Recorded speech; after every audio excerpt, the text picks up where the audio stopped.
Welcome to the Clear Admit MBA Admissions Podcast. I'm Graham Richmond, and this is your WireTaps for Monday, February 22nd, 2021. I'm joined by Alex Brown from Cornwall, England. Alex, how are things this week? Very good, thank you, Graham. As usual, bit sunshine though, no rain. So I remember we spoke last week, you could not have your kind of beer on the beach at sunset, because it was like frigidly cold. So are things warming up? Is that what's happening now? I'm hoping after we record this podcast that I'm heading down to the beach. All right. Sounds good. So I think we have a really special guest this week. So I just want to kind of quickly roll through some housekeeping, and then we'll get to that because I'm very excited. But I did want to just mention that we're still in major interview season, right? I mean, it's like I feel like most schools have given out their invites and everyone's prepping like crazy because our interview archive is, off the charts in terms of people using it. But is there anything that you wanted to make us aware of this week in terms of, just updates or what people could be expecting? Yeah, come on, Rod. Start releasing those interview invites. We're waiting on Sloan. I'm still not sure that we've heard exactly when Sloan's going to release those interview invites, but that's the last big school to roll out their big wave of invites. Several other schools are still trickling them out. We're getting a lot of conversation on Livewire in terms of Stern and Haas and other sort of usual suspects at this time where there's quite a lot of uncertainty in terms of when those invites will go out. But the last big school's still not sure when, but we know it's before the end of February, so it'll be probably at some point this week, I would imagine. Yeah, so you're referring to Rod Garcia, who's an admissions director over at MIT Sloan and a friend of yours. Have you actually convinced him to listen to this show, or you're just going out on a limb? No. When we chat, we don't talk shop, that's for sure. I mean, he is a very old friend of mine, and we do catch up, but we definitely don't talk work. Got it. So we'll stay tuned on those Sloan interviews. I think they are forthcoming. And as you said, before the end of the month, that's all we know so far. One other thing I wanted to mention is that people can still email us at info@clearadmit.com and just use the subject line WireTaps if you want to ask us any admissions related questions or frankly, any questions at all. We're happy to try to answer them. But without further ado, I want to move on to our special guest this week. This is actually, I think it might be only the second time in history that we've had a guest join us for WireTaps, and I'm pretty excited, as you can probably tell. And Alex, the reason I thought you were going to get a kick out of this is I know you're a big fan of Reddit, and you're also an avid reader of the R MBA subreddit.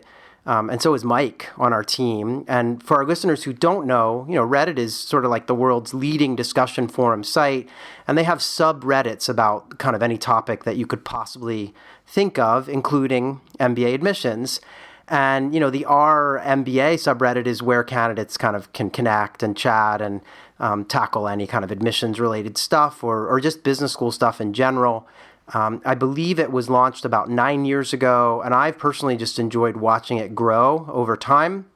And I know that a lot of the Clear Admit community members use the site, and we're big fans of what the RMBA subreddit is up to, because I kind of feel like we share in the same mission of like helping people who are applying to school. So without further ado, I am really excited to welcome one of the RMBA community managers whose handle on the site is Highlyasian. So welcome, Highlyasian, to the program. Yeah, well, glad to join you guys. Really excited to be here today. Excellent. So Highlyasian is the handle you use on Reddit, but I can reveal that you are a current first-year MBA student at Cornell, and I just wondered if there's anything else you'd kind of be willing to share with our listeners before we get into some questions that I had for you. Yeah, definitely. So like the name suggests, I am Asian, actually first-generation Asian American, first in my family to go to college and first to get an MBA here. And, I just finished up recruiting for internships, so really excited to kind of unwind and experience the rest of what an MBA has to offer now that the hard part's out of the way. And really excited to answer any questions you guys might have about whether it's our MBA or what it looks like to be first year in a COVID year. Excellent. Yeah. So just so our listeners know, I did prepare a couple of questions for you, Highlyasian. I have a few things I'm dying to know about, the kind of the role of moderator on a Reddit subreddit, but also just your experience in business school. And then Alex and I, if your game wanted you to weigh in on some of our WireTaps candidates this week, we just thought that'd be a lot of fun. So we picked out a couple of candidates as usual to talk through.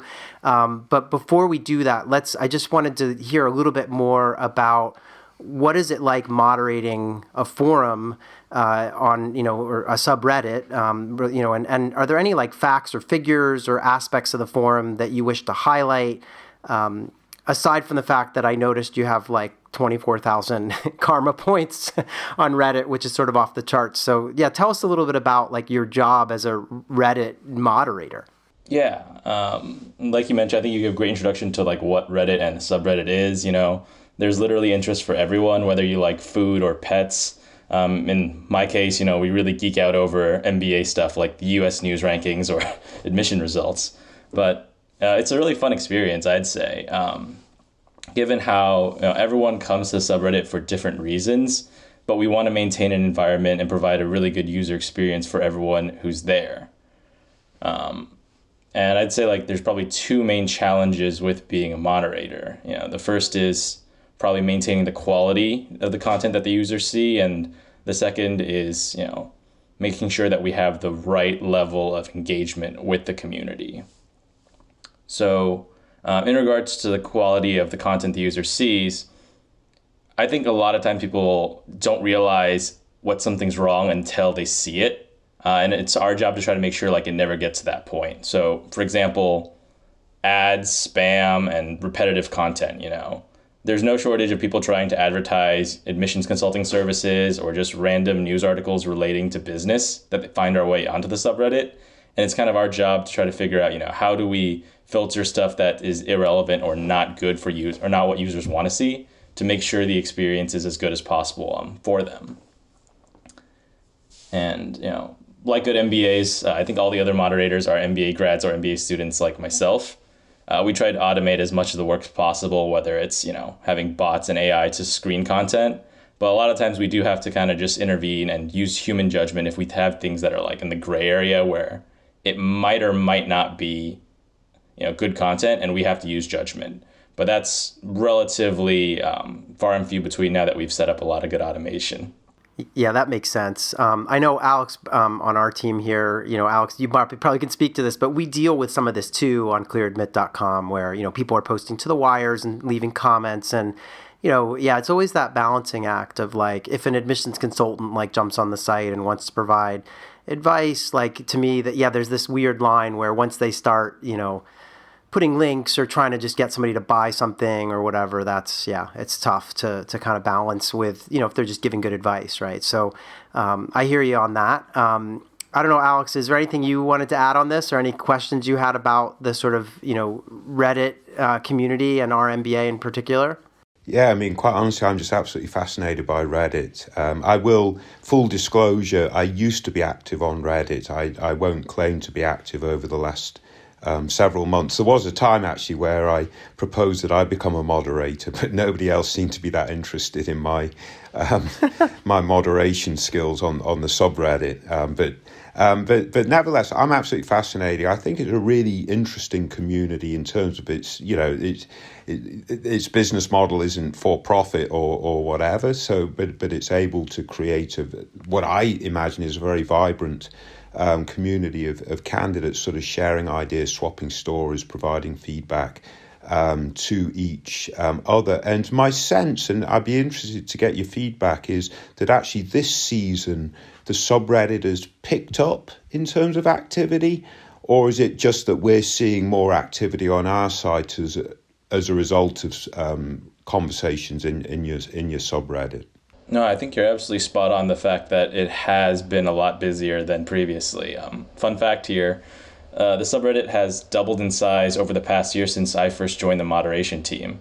I think when I joined, it was about 40,000 subscribers. And if you check today, I think we broke 80,000. We might be closer to 90,000 at this point. Wow. And it really is just, people are looking at B-School more now than ever, given, the recent pandemic. Do you think that's also a result of people having less access to visit programs? So we're more online, we're more talking to each other online, and therefore the subreddit becomes more important in that evaluation process? Yeah, absolutely. I can talk from my experience back when I was an applicant. I would go visit campuses, I would meet people, and the people I meet there would kind of form like a small support network where you'd still, put together a WhatsApp group and talk to each other about, how are you all doing?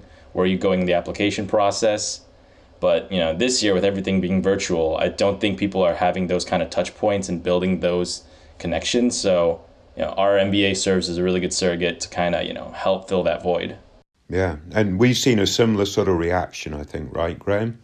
Yeah, and obviously, activity's just been sort of off the charts for us as well. And I think I just want to point out that, since you became a moderator, Highlyasian, the community's doubled. So, I mean, you might point that out to your fellow moderators. Maybe it's due to the great work that you're doing too. I'd love to take credit, but yeah, it's a team effort for all of us. I did want to pick up on something you mentioned, which was, you took us back to the time that you were an applicant and how you were able to visit campuses and build kind of a network, kind of the old-fashioned way. And I wondered if, as you think back to when you were an applicant to business school, what do you recall as being the hardest part of the MBA admissions process? What was the thing that stands out to you in hindsight? Looking back now, I would definitely say that the hardest part when I was an applicant was writing the essays and not having people to bounce ideas off of. Because for me, I came from an industry and a company where MBAs were just uncommon and people didn't have experience applying to top programs, and I just didn't have a network to turn to. So, writing essays in a vacuum for me I wasn't sure if I was going in the right direction. I wasn't sure if this is what they're looking for. So that was definitely the hardest part because I was going it alone for the first half of the cycle up until I found, our MBA having a really helpful community and I was being willing to be engaged in it. Yeah, and I cannot agree more that there's some people applying to business school who they look to their right, they look to their left at work, and they're surrounded by, either fellow applicants or people who already have an MBA. But then, for the lion's share of people applying, they don't necessarily fit that bill. And, it's great to have resources like our MBA. I also, like to think that Clear Admit provides some of that. We try to do these essay topic analyses because I agree the essays can be just the most sort of, no one likes taking the GMAT or the GRE, but the essays are this, it's like an amorphous thing that you have to do that's hard to pin down for candidates, especially those, coming from kind of the outside. Is there anything that you wish you knew, before you'd started the process of applying to business school? Something, maybe you wish that you'd known about our MBA before you got going on your applications. But is there anything out there that you really wished you'd known before going through the process? Yeah, I think in retrospect, the most important thing I would tell myself if I could travel back in time, no butterfly effect happening, but it's just the importance and ease of networking, actually. I put off that component as much as I could because I was just dreading it. I felt like it'd be super awkward, super difficult. But now that, I'm on the other side of the fence, I realize how willing people are to talk to prospective applicants and, how important it is because these engagements really form a good foundation for a lot of the essays and answering a lot of the questions. Yeah, that's great advice. It's something that we often talk about on WireTaps is, the need for people to reach out to current students and make those connections. And it doesn't have to be about, those individuals on campus vouching for you to get you into the program, but they can provide you with lots of great details about what it's like in the program and give you a picture of what you might do when you're on campus, which invariably will then come across in your application essays or interviews. So that's brilliant advice. I guess that's a good segue into the next question I had, which is what are the resources that you recommend applicants make use of when they're applying? I'm assuming you're going to mention the subreddit, but are there, what's on your list of things people should be doing? Yep, definitely have to give a plug out for the subreddit, just because having a community, whether it's our MBA or any other community, just making sure you're not going it alone, I think, is critically important because, really having people to talk to, whether about success or failures or worries, it just really helps make the stress much more manageable throughout the entire process. It's stressful enough. But besides having like a support network, I would say that I'm personally a huge fan of Applicant Lab.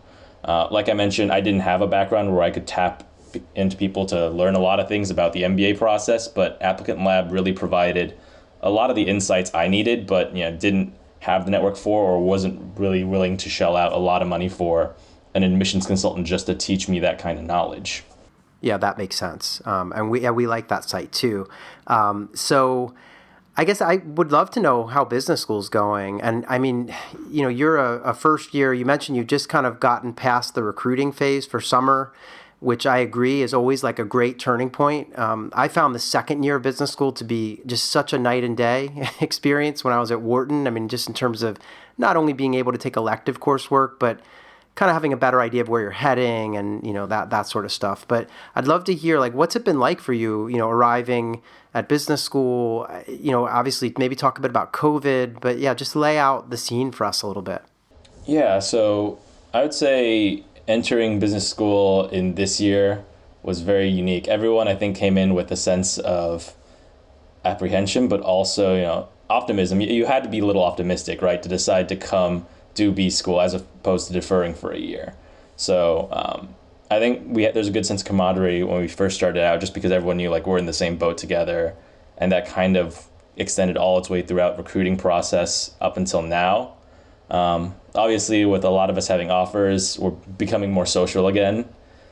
We can't do large events due to COVID, but we're really trying to host smaller events, small get-togethers as often as possible, just so we can mingle and expand out different social circles, so you're not hanging out with the same people, because we all really are still trying to network and meet new people, even though we've already finished a whole semester. It feels like I haven't met a lot of the program yet. Yeah, that makes sense. I think, I don't know if Alex, did you have any questions about, how business school looks this year at Johnson, or just in general for Highlyasian here, and even maybe about recruiting? Is there anything you wanted to know before we kind of move on? Yeah, I'd like to know what the internship is that you've landed. Where are you heading? Even if it's not you don't want to reveal the company, what sort of industry you're looking at? Yeah, so I'm really excited to say that I'm able to join one of the big tech companies I had on the top of my list as a company I really wanted to intern at. I actually thought I would be going into consulting given my background, but tech actually has been very, very willing to extend opportunities to interview, and I'm glad that I got the offer. Awesome. Oh, that's cool. Yeah, I think that's probably reassuring for a lot of our listeners too, because I know that this has probably been a tough year in some respects to be in business school. As you point out, you didn't get to meet everybody right away in person, or you're still kind of making those relationships happen. And so the fact that, these companies are, still actively seeking out MBA talent is a good sign. And from where I sit, I think it's only going to get better because obviously, vaccines rolling out. I feel like we're going to get a handle on this stuff. And it should be a good time to graduate when you graduate, actually, as the economies are kind of, global economies kind of recovering and things. Well, congratulations on landing that. I don't know if you're willing, go ahead, Alex. Yeah, just quick follow-up question. You're going off into tech. Is it community-based type tech? I.e., is your experience as a moderator on the subreddit help you in terms of getting access to this opportunity? I would say that being a moderator didn't really have an impact for this position. It's not really community-based. Although I did interview for a few communication roles where this did come up, but I'd say that ultimately the subreddit did help because I was able to ask questions about the process, about being a career switcher, and that really gave me a lot more to reinforce my mentality going into it. Nice. In addition to having the resources on campus. I wanted to ask you actually one other follow-on about this, because now you've kind of piqued my interest. So talk to me a little bit about Cornell and tech, because Alex and I know the tech MBA that Cornell unveiled a few years ago that's New York City based. But I have to feel that like the fact that they have that offering, a sort of specialized program must impact the regular MBA program in a positive way. Like, have you had that sense, or I don't know what the connections are between the two campuses or recruitment or anything, but do you feel that, Cornell's becoming an increasingly tech-friendly MBA program? Yeah, I would definitely say Cornell really is doubling down its effort to improve tech opportunities for its students. and graduates, just given, we see tech being a larger percentage of outcomes year over year.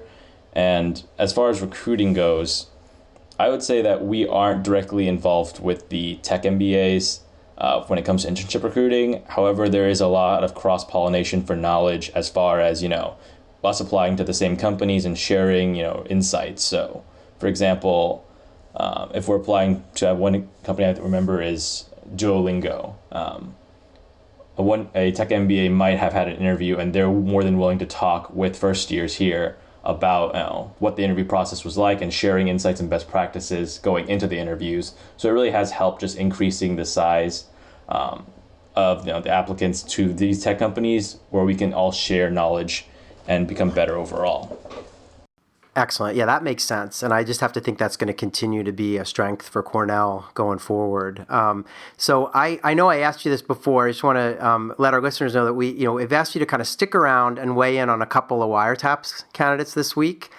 So we're going to move into that. But before we do, I did want to mention that we're doing an event on March 3rd at noon Eastern. It's a Clear Admit kind of webinar, and we've got Wharton, Berkeley, Yale, MIT, and Carnegie Mellon joining us. I guess it's the admissions directors from those programs joining us to talk about deferred enrollment programs. So for juniors and seniors in college who are thinking about getting into business school before they even graduate from college, so that they can go off and work a couple of years and know they have a seat reserved in an MBA program. So we're going to talk all about that process on March 3rd. You can sign up on our website, and I recommend people do so sooner rather than later. And obviously, feel free to spread the word, tell any college students because this is an ideal way for them to interact with admissions directors at top schools about deferred MBAs. So let's move on, though, without further ado, and talk about WireTaps candidate number one. So this person, we got this entry from ApplyWire, and they are applying to 8 schools to start in the fall of 22. So they've got a little bit of time on their hands. They're looking at Columbia, Dartmouth, Duke, Harvard, MIT, NYU, UCLA, and Yale. And they indicate that they've had both entrepreneurial experience and land development and construction experience before business school. They're hoping to pivot into consulting, and they gave us a long list of consulting firms, which includes many of the usual suspects. So, Accenture, A.T. Kearney, Bain, Ernst & Young, McKinsey, PwC, and some others. Their GMAT score is a 700, or that's what they estimate they're going to get, because I believe they haven't officially taken the test yet. They have a 3.6 GPA, 3 years of work experience, and they are located in India. They also wanted to tell us that they have a master's degree in which they earned a 3.6 as well, and that they started a social entrepreneurship firm that is now about 3 years old and is unrelated to the main job they have, which I guess is in land development and construction. So that's kind of the background, and I wanted to start with our guest. So Highlyasian, what do you make of this candidate, and any advice that you would have for them as they begin the process of looking at business school and getting ready to apply for applying next fall, I guess, for the following fall? Yeah, so looking at this candidate's profile, I definitely think the major area we want to start with is the GMAT score. Like you said, they're not sure if they've taken it yet. This is an estimate, but 700 for an international candidate, especially from India, I believe, is on the low side, especially for the programs that they've listed. So, maybe really putting in the effort to bring that GMAT up to at least a 720, higher if possible, given some of the schools are really competitive. And, for a secondary aspect, I think, given that they listed the whole gamut of consulting companies, not just your typical MBB, if they're willing to go to companies, for example, like Deloitte, EY, they might not necessarily need to go to, for example, your M7 schools. Some schools further down the list as well, and up to T25, all recruit for these companies there. So adding a few safeties never hurt, especially since they don't know exactly how competitive it's going to be in a few years, right? Given that they want to intake in 2022. Yeah, that's a good point. Alex Brown, what about you? Any input you have on this candidate? Yeah, I mean, I'd completely agree on the first point. And I think the candidate recognised this also based on the conversation themselves. Their 700 GMAT, I mean, quite frankly, that's a great GMAT for us normal people. But if you're applying to a top school, 700 is below average. And if you're applying from India, you're likely part of an overrepresented population in the app pool, so it's going to put more pressure on the GMAT. So, the idea of getting a 720 plus 730, I think is appealing. I think a good GMAT score is also very useful for at some stage of the consulting recruiting process too. So that would be good. I do like the fact that they've done social entrepreneurship. It'd be very interesting to see what sort of impact they've had in that realm. So if it's really substantial and so on and so forth, that's going to play very well in their candidacy. I also think it's crucial for a candidate like this to hit the first round. Again, if they're part of the overrepresented profile, round one is going to be super helpful to them. The final point, and I asked them this, is what is your long-term goal? And they said it was to stay in consulting. And I just wonder about that. And maybe I could bounce it back to our guest and see what they think. Because the majority of folks are going into consulting post-MBA for a 2 or 3 year period or whatever it might be. But it's a stepping stone to something else. And few sort of stay on in the sort of consulting leadership path. So, yeah, kind of curious how that would play out. So I'll turn it back to you guys. Yeah, Highlyasian, do you have a point of view? Yeah, I would agree that, saying consulting is a long-term goal is a bit idealistic, and that might not be the best narrative you'd like to put into an application. Having engaged with a lot of alumni and practitioners throughout the recruiting process, you definitely see that it's pyramid shaped in the sense that not everyone is going to make it to engagement manager, and certainly not to partner. The typical strategy is 2-3 years and exit. So long-term goal being consulting is definitely, I'm not sure if it shows that you're a bit naive or optimistic, but yeah, I don't think that is the strategy to go with when you're writing an application. Yeah, no, very good. So I'm glad we agree on that. I think we agree on a lot of stuff, Graham. I wanted to chime in with 2 quick points on this one. Number one, I thought Highlyasian, great point about the fact that this candidate has more than just McKinsey, Bain, BCG on the list means they may not need to go to M7. So I hadn't really thought through that. I was actually just happy to see that they had kind of a wide net that they were casting, because you so often see candidates of a similar demographic who just say they want to work at McKinsey, Bain, or BCG. So I thought that might play well with the admissions team to know that, okay, this person's not like hell-bent on just one of the top 3 firms. The thing for me, though, that stuck out most was it seems like they have a background that is, they mentioned land development, construction, and I just wanted to figure out, like, well, how does that fit with what they want to do in the future, if at all? So, for instance, if they had said they want to go to an MBA program that's like ACEs in real estate management or real estate development or real estate finance, like then that would almost be more interesting as far as a storyline goes, and it would allow me to then, as an admissions reader, say, wow, there's some cool threads being woven here that make sense, in the long term. So I just was wondering if I would kind of encourage this candidate to think about what is it about their work experience to date that may end up playing a role in the future. And it may not be in the short term. If they just want to do consulting, that's fine. A lot of people do it. But maybe it's in the long term where some of these interests resurface and kind of come back to the fore. That would be ideal in my, from where I sit. And I also agree with both of you that the GMAT's got to be a high, ideally they score highly, at least at the average, if not above, for the target schools that they're considering. But yeah, I appreciate you both weighing in on this one. And thanks to that poster for sharing their profile. I want to move on. I've got one more candidate that we're going to get through this week. So this is WireTaps candidate number 2. This is a DecisionWire entry, and the person is undecided. They were, originally they applied to Chicago, Dartmouth, Harvard, MIT, Stanford, and Wharton, and they did pretty well. They got admitted to Booth. They got accepted at Dartmouth with a $120,000 scholarship. They also got in at MIT, where they received a $50,000 scholarship, and they were accepted at Wharton with no dollars there. They're going to be starting school this fall, and they want to get into tech. And the companies they have on their list are Apple, Facebook, Google, and Microsoft. In case you're keeping score at home, this person had a 770 on the GMAT and a 3.75 GPA. It sounds like they're East Coast based, and they say, like many people, I'm having trouble deciding between MIT and Wharton. They mentioned they've extended their deposit deadline because of this, and they say they want to go into tech, and they come from a consulting background. And they're a little worried that MIT may have so many engineers that it could be hard for them to compete for tech roles. So they're wondering, like, would that be the same thing at Wharton or not, and so on and so forth. So I want to first ask Highlyasian, what do you make of this? And I mean, they also, it sounds like they've already ruled out Chicago and Tuck, even though Tuck's given them $120K. They're kind of focused on MIT or Wharton. But what do you make of this scenario, and what advice would you give this person?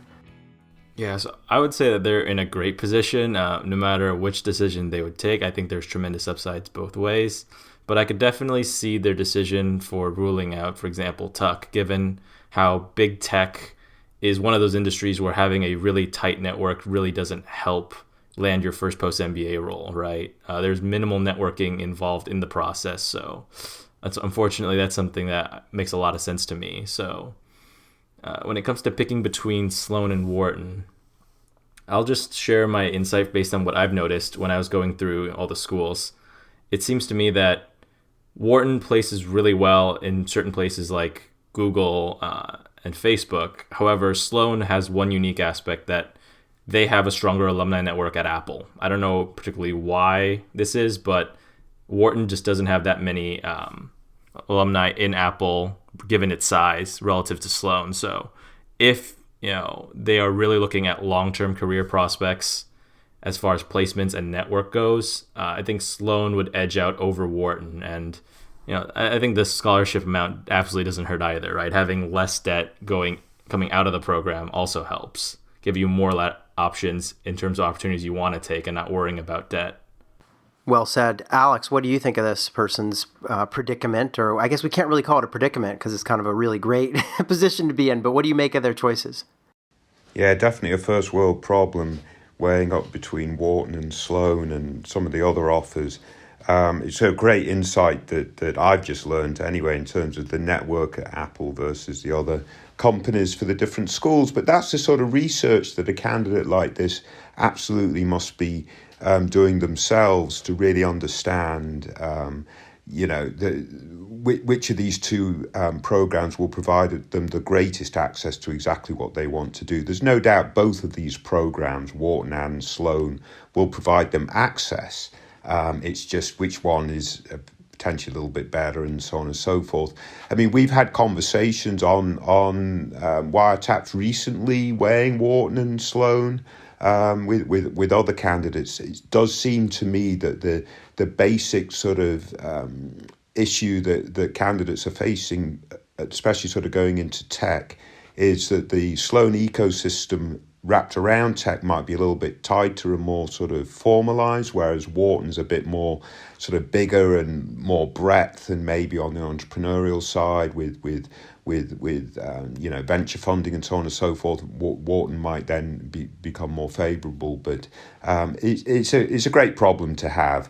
I do know a few of the folks have sort of erred on the side of Wharton in terms of finalising their decision in this case. So maybe this candidate should balance the books a little bit, and maybe Sloan's a better opportunity for this person. But definitely do the legwork, like our friend said, and make sure they absolutely know where the strength of the networks are. Yeah, those are good points, Alex. And I think one of the things that jumped out at me was, this comment about Apple, the network at Apple being stronger for MIT. I had to chuckle because I think, if memory serves, the CEO of Google is a Wharton grad. And so maybe that's helping with the Google jobs for Wharton. I did want to go back to a point that the poster made, which was, they're a consultant, right? That's their background. And it sounds like they're not a tech, they're not an engineer or something. And they're wondering if, like, when they're in a class at MIT, which, MIT does have a reputation for having its fair share of engineering types, does that put them at like a disadvantage when they're recruiting for tech jobs? And so, Highlyasian, can I ask you, like, did you have a point of view on that? Is that true, or does it depend on the type of job they're going for, or is this just not? Is it going to be the same thing at Wharton anyway? Like, what's your take on that? So my thoughts on this is, for companies that recruit on campus and limit to specific pool of candidates, so on-campus recruiting, right? Then you might be concerned about competing against your peers, given you might have a different background or inferior background. But in the case of these big tech companies, there generally is little to no on-campus recruiting, and it's all a drop. So you're competing not against just your peers, but all MBAs overall. So I'm not sure why they would be so concerned about the fact that other Sloanies would be more engineering background based, given that they'd not just be competing with Sloanies, right? So I don't think that's a factor that they should take into consideration as much as they're thinking right now. In fact, it might be a strength to have a lot of engineers to learn from and prep with. Yeah, that sounds like a fantastic point, quite honestly, Graham. Yeah, I agree. And I think, that this is the kind of stuff that, hopefully by people discussing, whether it's, in our MBA or, on the Clear Admit decision wire, like, these discussions need to happen so that people can make informed decisions. Because frankly, when you get to the top end, M7 or, top 15 or whatever, there's so many programs where you can't just look at a ranking to make your decision. And you can't go on here and say, you got to have these conversations, and the fit might not be the same for every candidate based on, goals or their personal background and preferences. So yeah, once again, I think, great advice for both of you. And I feel like, this person, again, great problem for them to have, to be figuring this out. There was like a little part of me that was like, wow, they're going to walk away from 120K at Tuck. But I get that, the Whartons and MITs of the world are, just a one rung up, and a lot of the tech placement and stuff, as Highlyasian points out, it's not really close-knit network oriented in terms of, getting a leg up or something. So in any event, good advice. So I just want to say a big thanks to Highlyasian.